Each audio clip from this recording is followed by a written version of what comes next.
إذا سداي محاتري وأنا علي أحمد ولا لما علي أحمد بادي ويديسي أنا ولا لما يسن إما ساكا ويسكا عيدو ما قرنا يمشي آذين كذي ما يجا دونيسي مسي انترنت بمرادكاغوها يوم ميلك أوجاي لكن مرادك إنترنتكو muraadkaagu waa internet anaaba kuu joogay kursigan dhow ku fariiso gabar fayl saasalko fadaha dhawaydadka inta tiri ma wada fahmin laakiin waxa tiri gabar fiican ahey odata dhawaayo kasaas amaanjeela soo dhaweyn baad taqaanaa baad tiri oo maxaan halkan kaga shaqaystaan oo midaas ahaynba fayl taqad ka hindhib waa tahay nin fiican baad u egtahay minnaki waa baaha khadka waan kuu soo daayay maylkeereed alla ilaahay intaa wax badan baa laygu yidhi saadii hooyaday bixisa saadiilay maaha kolley waa sacdiya laakiin hooyaday baa bixisa aw kan makin bi aw kii magacii ma bixin kasi adadooga ka sahayd budlaan ku koytay haa walaale adna udur itiyeeglow ibay dhaw gordaase haa waan maqlay hargeysa ma shaqaado timid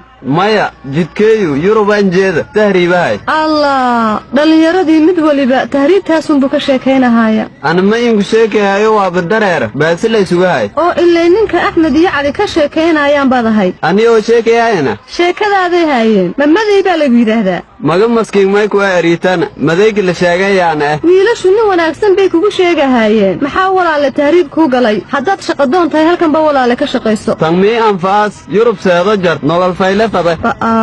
shaqada dhamma ku anfacaysa halkan taalla mayey tanto an kadadaayo koraatame goormaad tegaysaa nin dhiiran baaba tahaye iiduma bahfadaay beesidaha oo dayti bes haddaad ciidda nala joogto aniga axmed iyo cali ayaa xaafadeeda ku geynaynaa si aad magaalada ula qabsato ayadaabaha tahriibinku odhanayse hargeysa tahriim oo reeba soo wal kala sheeg kolay ku tahay gabar qurux badan oo ha iga tahriibay ku tiraahdaa waad isbaran kartaan